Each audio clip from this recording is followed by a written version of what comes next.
Assalamualaikum warahmatullahi wabarakatuh. Selamat pagi. Siang ini kita akan melanjutkan kuliah kita pengukuran sensor biomedis. Kita akan mempelajari magnetoelectric sensor untuk yang bagian yang pertama. Yang ini merupakan bagian dari physical sensor. Oke, jadi apa yang disebut dengan magnetoelectric sensor? Magnetoelectric sensor itu kita ingin mengubah displacement, velocity, acceleration, maupun besaran-besaran lain ke sebuah sinyal elektronik menggunakan efek dari magnetoelektrik. Jadi kita ingin mengubah pengukuran-pengukuran baik itu displacement, velocity, acceleration, atau quantity yang lain menjadi elektrik sinyal. Kenapa kita harus mengubah dia menjadi elektrik signal? Karena kita bisa melakukan signal processing ketika kita mendapatkan pengukuran berdasarkan elektrik signal dari besaran-besaran lain. Nah, bagaimana caranya? Kita gunakan efek magnetoelektrik. Kita gunakan magnetoelektrik effect di sini. Oke, nah untuk mengubah besaran-besaran tersebut ke sebuah sinyal elektrik menggunakan pengaruh dari magnetoelektrik ada dua cara. Atau secara umum magnetoelectric sensor yang digunakan untuk mengubah suatu besaran menjadi sinyal elektrik itu dibagi menjadi dua. Yang pertama adalah kita bisa menggunakan magnetoelectric induction sensor. Jadi kita menggunakan induksi. Induksi berarti kita nggak membutuhkan tambahan atau tidak membutuhkan daya yang lain, daya tambahan yang lain. Kita hanya memerlukan induksi, sehingga dari induksi itu kita bisa mengubah kuantiti yang lain menjadi sebuah sinyal elektrik. Dan kemudian yang kedua kita menggunakan Hall sensor, ya berdasarkan efek Hall di sini. Oke, apa itu efek Hall dan apa itu magnetoelectric induction sensor? Kita akan bahas pada pertemuan yang pertama ini. Jadi yang pertama kita akan membahas atau kita akan mendiskusikan mengenai magnetoelectric induction sensor. Jadi kalau misalnya Anda masih ingat hukum Faraday, yang hukum Faraday itu merupakan induksi elektromagnetik. Jika ada sebuah konduktor yang berpindah, ada sebuah konduktor yang bergerak pada sebuah medan magnet, maka kita bisa mendapatkan induksi electromagnetic force atau EMF-nya. Ya, besarnya EMF.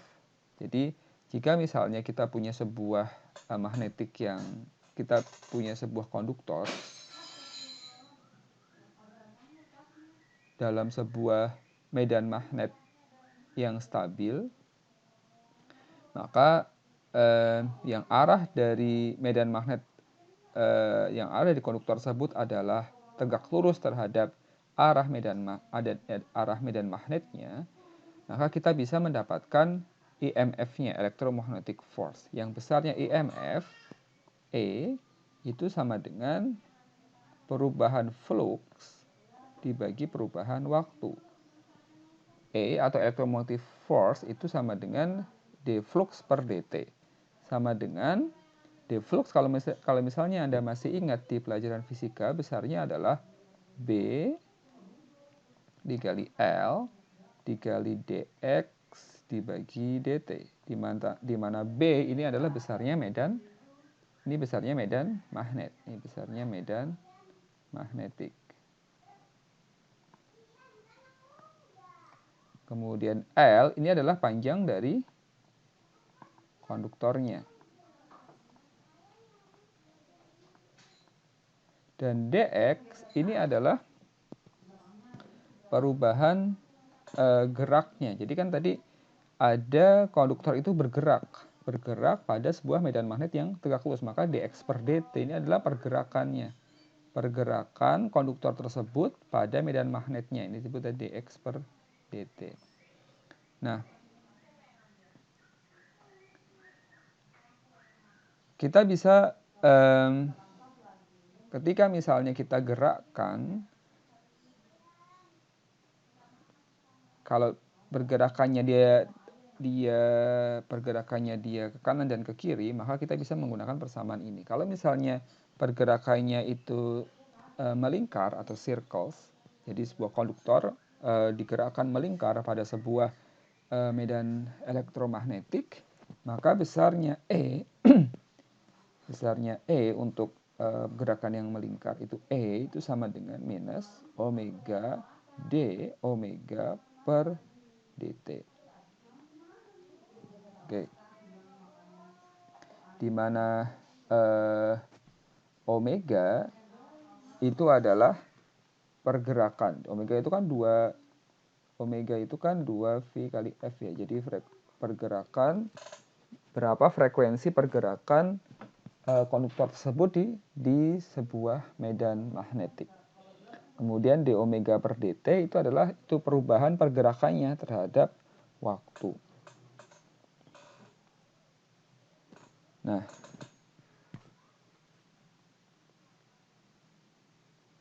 dari sini dari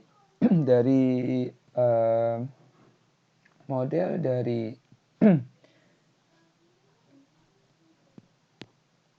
hukum Faraday ini sebenarnya kita bisa membuat rangkaian ganti dari sebuah magneto-electric inductive sensor. Jadi rangkaian ganti dari magneto-electric sensor kita bisa gambar seperti ini. Kita punya E itu adalah electromotive force atau besarnya tegangan yang dihasilkan dari perubahan pergerakan konduktor pada sebuah medan magnetik. Oke. Kemudian ketika kita berbicara, kita bisa menghasilkan E di sini atau electromotive force atau besarnya tegangan induksi, maka ada penghantar. Nah, penghantar itu kita bisa fungsikan dia sebagai R. Oke, R. Ini adalah penghantarnya, R atau resistansi dalam dari penghantarnya. Kemudian maka kita bisa menghitung dari sini besarnya RF ini adalah input resistance-nya. Jadi misalnya kita hubungkan si induktif sensor ini dengan sesuatu, dengan suatu material ya, dia pasti disusun dari sebuah material, maka dia punya input resistance. Besarnya input resistance ini, RF ini adalah input resistance. Oke, nah maka dari sini kita bisa membuat model matematis besarnya output current, besarnya arus keluaran dari magneto-electric induction sensor adalah I.O. I.O di sini itu sama dengan E dibagi dengan R ditambah RF. R yang pertama adalah resistansi dalam dari coil. Nah, coil itu bisa berupa tadi konduktor, bisa berupa, kalau misalnya dia gerakan melingkar maka dia disebut dengan coil atau lilitan. Oke. Kemudian RF ini adalah input resistannya. Oke, kemudian nah besarnya E di sini tadi kita bisa modelkan dia. Kalau misalnya dia terdiri dari sebuah coil, jadi misalnya kita punya sebuah batang konduktor, kemudian dililitkan coil. Oke, ada lilitan coil di sini. Oke. Kemudian dihubungkan dengan sumber tegangan seperti ini. Oke. Kemudian dari situ kita gerakkan sebuah konduktor di sekitar dari magnet ini. Ini kan pasti akan berubah jadi magnet ya. Kita gerakkan ada sebuah konduktor misalnya di sekitar ini kita gerakkan, baik itu gerakannya melingkar atau gerakannya rectangular atau naik turun. Maka akan muncul electromotive force. Nah, di sini besarnya E ketika kita gunakan coil di sekitar medan magnet, di sekitar magnet, maka kita bisa rumuskan dari fisika besarnya E itu sama dengan BO kali L kali omega dikali dengan V dibagi dengan R ditambah RF. Oke. Di mana BO itu adalah intensitas induksi magnetik ya, besarnya intensitas induksi magnetik di sini di coil ini. Kemudian L itu adalah panjang rata-rata coilnya. W itu adalah jumlah coilnya. Dan V adalah kecepatan pergerakan konduktor di sekitar magnet ini tersebut. Maka B kali L kali W kali V dibagi dengan R ditambah dengan RF. Oke. Nah, kemudian dari sini kita juga bisa menghitung berapa sensitivitas arus dari sebuah sensor. Nah, sensitivitas itu besarnya adalah S. Jadi kita lihat tadi BO itu adalah intensitas induksi magnetik.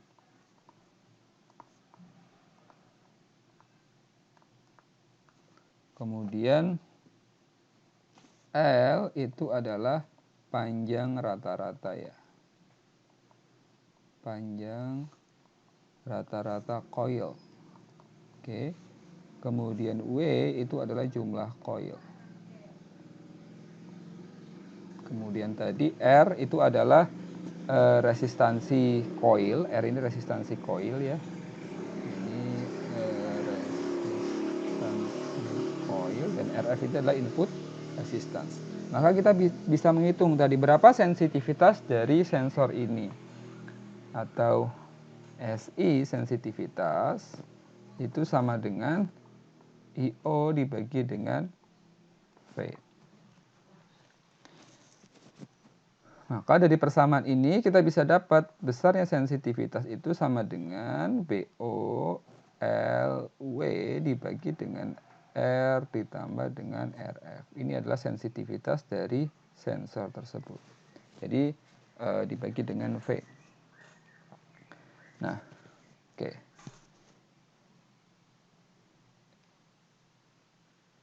Atau ya kemudian kalau misalnya ada perubahan temperatur dalam sebuah magnetic field. Jadi kalau misalnya magnetic field itu bekerja pada temperatur yang berubah-berubah misalnya, maka sensitivitas itu juga akan berubah. Maka kita bisa menghitung berapa relatif errornya, relatif error sensitivitas tersebut. Kalau SI tadi adalah sensitivitasnya, maka berapa relatif error dari sensitivitas tersebut? Maka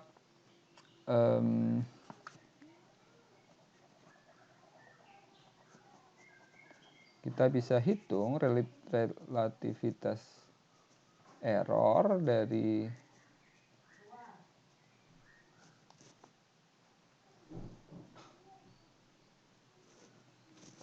dengan gamma. Gamma itu adalah D SI per SI sama dengan dB per B, perubahan magnetik, perubahan induksi magnetik terhadap induksi magnetiknya, ditambah dL per L, perubahan panjang rata-rata coil terhadap coilnya, dikurangi dR per R. dR per R itu adalah perubahan resistan terhadap resistansi awalnya. Jadi ini adalah perubahan relatif error. Jadi ini adalah relatif errornya. Ini adalah relatif errornya dari pengukuran.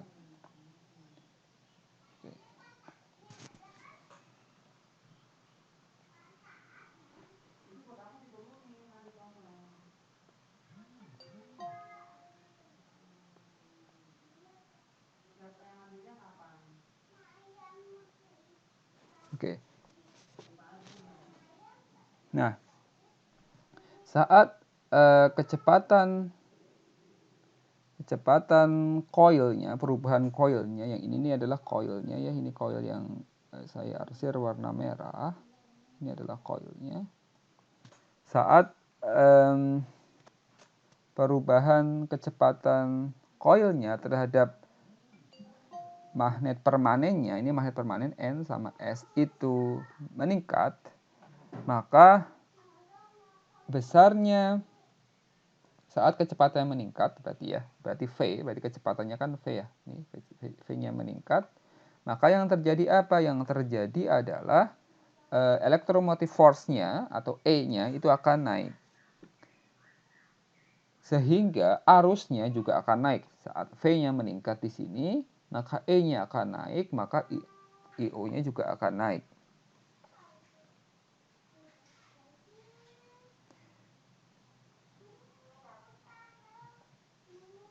Nah, saat ada perubahan arah dari medan magnetnya yang berlawanan, saat kita misalnya aplikasikan ada sebuah medan magnet yang muncul, kan tadi kalau misalnya coil itu bergerak pada sebuah medan magnet akan timbul electromotive force ya. Nah, electromotive force itu sebenarnya itu juga akan menimbulkan medan. Jadi kalau misalnya Anda ingat di fisika itu ada yang disebut dengan di sekitar kawat penghantar itu ada medan magnet. Maka itu pergerakan dari coil yang disebabkan oleh permainan magnet itu akan menyebabkan coil tersebut kan punya electromotive force ya, punya E.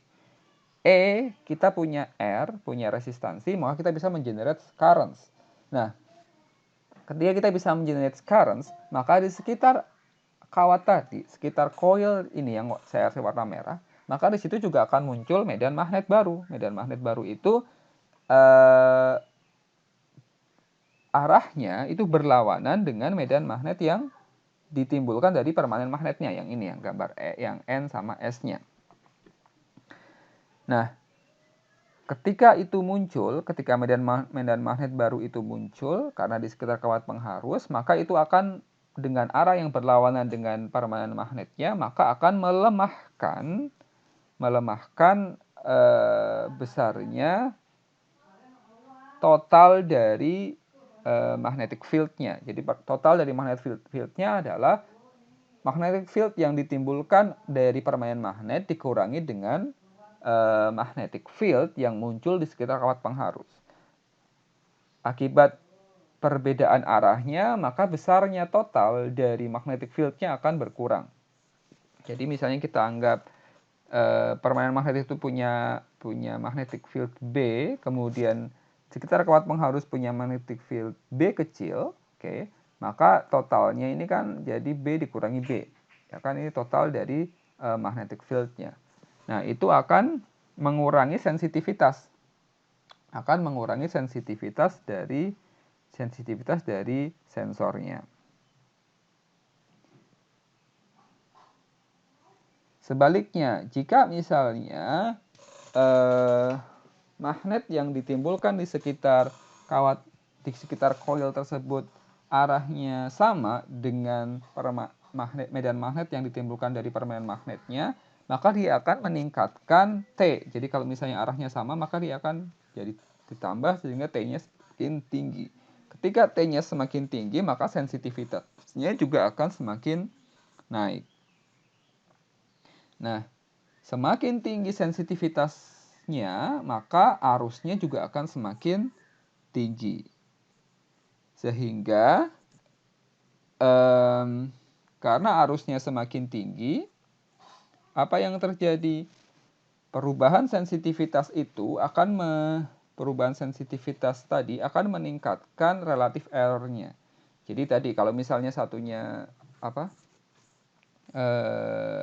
B-nya tadi, B kecilnya itu berubah-ubah nilainya, maka terjadi perubahan sensitivitas ya. Terjadi perubahan sensitivitas mengakibatkan terjadinya relative error-nya atau nonlinear error-nya. Oleh karena itu, kita perlu menambahkan sesuatu di sini, di alat ini, di sensor ini, untuk mengkompensasi terjadinya atau terjadi peningkatan error. Jadi kita bisa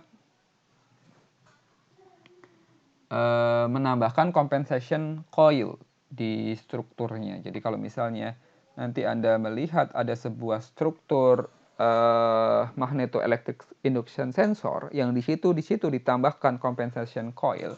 Compensation coil itu bertujuan untuk menurunkan terjadinya error yang diakibatkan oleh perubahan sensitivitasnya, perubahan sensitivitas pengukuran.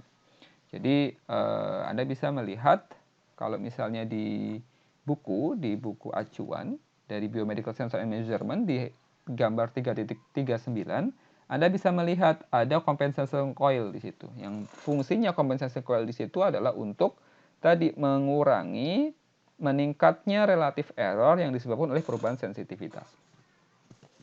Oke. Nah, kemudian bagaimana caranya kita mengukur magneto electric induction sensor? Nah, kita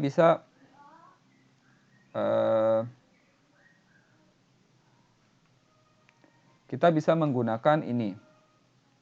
Jadi kita bisa menggunakan struktur ini. Kita punya magnetoelectric sensor di depan, kemudian kita berikan scale selection-nya di sini. Scale selection ini adalah untuk melihat seberapa kecil atau seberapa besar amplitudenya. Oke. Misalnya magnitudenya dia besar, maka dia sudah tidak perlu lagi masuk ke preamplifier. Jadi langsung masuk ke yang misalnya yang ke line ini. Jadi dia langsung masuk ke main amplifier.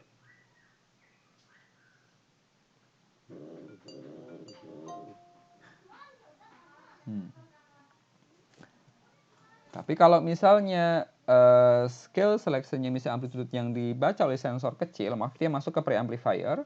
Kemudian sinyal tersebut setelah di preamplifier kita akan lakukan integration circuit. Kemudian dari situ baru masuk ke main amplifier.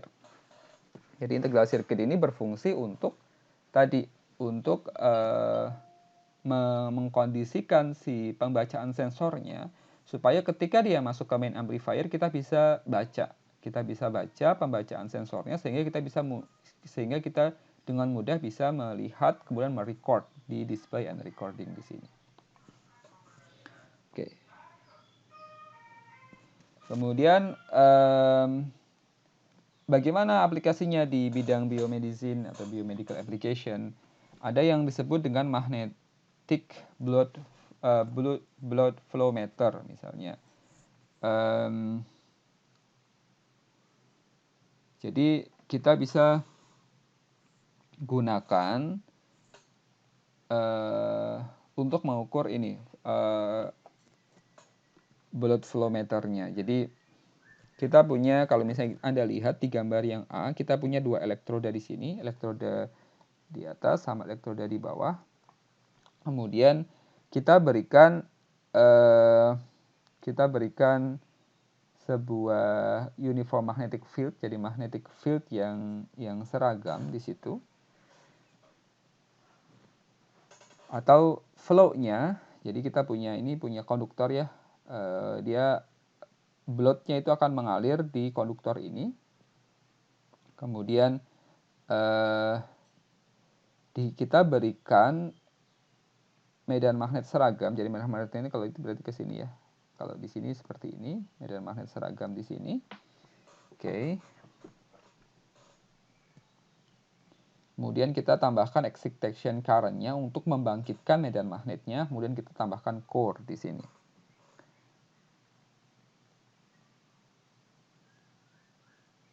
Oke, maka besarnya volume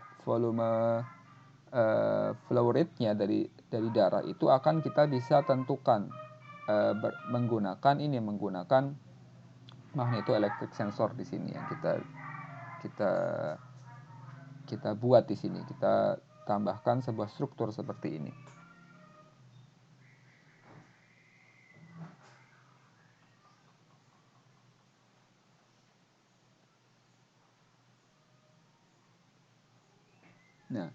di sini adalah saat tadi darah itu kan sebenarnya dia liquid ya, conductive liquid ya, disebut conductive liquid. Jadi dia bisa ketika kita alirkan dia dalam sebuah medan magnet, maka yang terjadi kalau dia akan memotong arah dari medan magnet tersebut di sini, sehingga kita bisa mendapatkan electromotive force. Jadi di sini ini kan ada conductive liquid ya. Kita letakkan di medan magnet, maka kita akan mendapatkan electromotive force. Nah, berapa besarnya electromotive force-nya? Besarnya electromotive force-nya atau V itu sama dengan 2 kali A kali B kali V. Di mana B ini adalah densitas dari flux magnetic yang dibangkitkan oleh core-nya. Kemudian V ini adalah velocity-nya, liquid velocity-nya.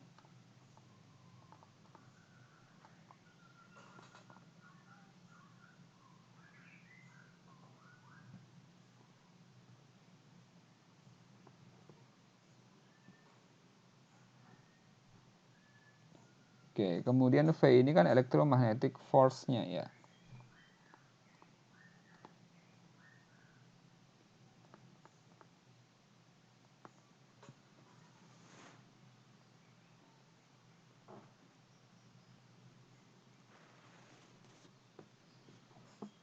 Oke.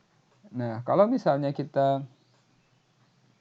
lihat persamaan ini, kita bisa juga tuliskan dengan menggunakan misalnya volume flow rate-nya. Jadi kalau tadi velocity-nya itu per centimeter per second, kita kasih misalnya volume flow rate-nya pakai Q. Jadi 2 kali Q kali B per V kali A, di mana Q ini adalah volume flow rate dari liquidnya dalam centimeter per second.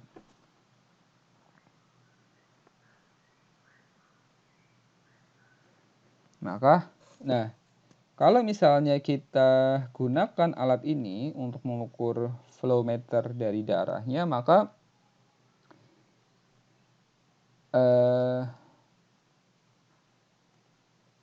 keuntungannya apa? Keuntungannya adalah jadi si sensor ini dia hanya mengukur berapa volume dari flow rate-nya. Jadi kita bisa hanya tergantung oleh berapa volume dari flow rate-nya. Jadi kalau misalnya hanya tergantung oleh ini ya. Jadi kalau misalnya B-nya kita berikan di situ, berikan berapa magnetic flux-nya konstan sesuai dengan yang kita prediksikan, maka besarnya electromotive force itu hanya akan ditentukan oleh volume dari flow rate-nya. Jadi distribusi dari darahnya itu kita tidak lihat, berapa distribusi dari darahnya. Jadi hanya ditentukan oleh volumenya, volume flow rate-nya. Jadi keuntungannya itu akan lebih sederhana karena di sini memang hanya digunakan untuk mengukur flow meter dari sebuah darah. Oke. Itu bagian yang pertama, yaitu magnetoelectric induction sensor. Kemudian yang kedua adalah Hall magnetic sensor. Kita akan bahas di bagian yang kedua. Terima kasih. Selamat siang. Assalamualaikum warahmatullahi wabarakatuh.